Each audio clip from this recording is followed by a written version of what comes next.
Welcome back once again. बाबू मेरे सोना बेटा, छलनी कलछुल बाल्टी लोटा। ये है क्लास 10th का एक्सरसाइज 1.1 का क्वेश्चन नंबर 5। ये न्यू एनसीईआरटी है।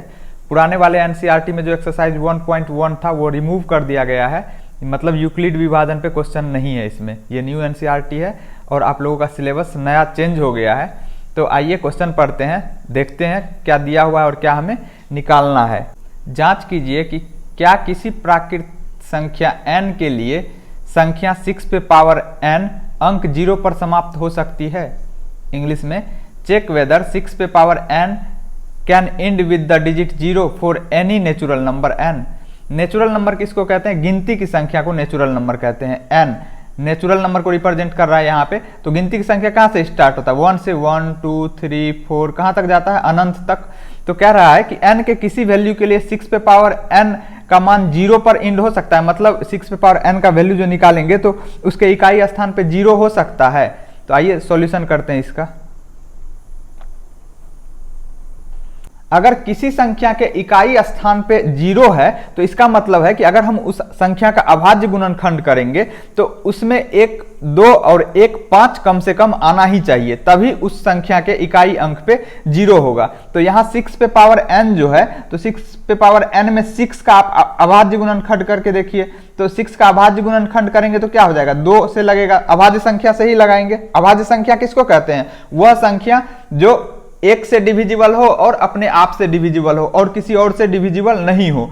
तो यहाँ पे आप इसका अभाज्य गुणनखंड लिखेंगे तो क्या हो जाएगा? 2 एक अभाज्य संख्या है, इससे लगाएंगे 2 तिया 6, 3 बार में लगा। फिर 2 से तो इसमें लगेगा नहीं, तो 3 से लगाइए। 3 एक अभाज्य संख्या है और 3 से ही हम लगा रहे हैं, 3 का 3 एक बार में। तो हम 6 को क्या लिख सकते हैं? 6 को 2 गुना 3। 6 के अभाज्य गुणनखंड में 2 गुना 3 आया, तो 2 तो आया लेकिन 5 नहीं आया। तो अगर हम कोई कहेगा यहाँ तो 6 आपने लिखा, 6 पे पावर n पूछा जा रहा है ना, तो इसमें हम इधर n लगाएंगे तो इस साइड भी आप 2 गुना 3 पे पावर n लिख दीजिए। अब इस पे पावर n का मतलब क्या हुआ? 2 गुना 3, फिर से 2 गुना 3 गुना 2 गुना 3, तो 2 गुना 3 2 गुना 3 ही तो रिपीट होगा, 5 तो आएगा ही नहीं। तो इसका मतलब ये है कि 6 पे पावर n जो है वो किसी भी n के लिए, मतलब किसी भी नेचुरल नंबर n के लिए 0 पर समाप्त नहीं होगा। तो यहाँ पे लिख दीजिए लैंग्वेज में।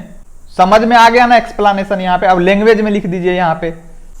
तो यहाँ पे वही चीज हमने लैंग्वेज में लिख दिया कि जो संख्या 0 पर समाप्त होती है, 0 को बड़ा कर देता हूं थोड़ा, जो संख्या 0 पर समाप्त होती है उसके अभाज्य गुणनखंड में 2 और 5 जरूर होता है। तो यहां पे हमने अभाज्य गुणनखंड 6 का निकाला तो 2 और 5 तो आया नहीं, 2 तो आया लेकिन 2 के साथ 5 नहीं आया, 2 और 3 आया। तो इसका मतलब क्या होगा? अब देखिए यहां पे लैंग्वेज में इसको लिख दिया, 6 पे पावर n के अभाज्य गुणनखंड में 2 है पर 5 नहीं है, इसीलिए 6 पे पावर n के किसी भी मान के लिए 0 पर समाप्त नहीं होगा। देयरफॉर n के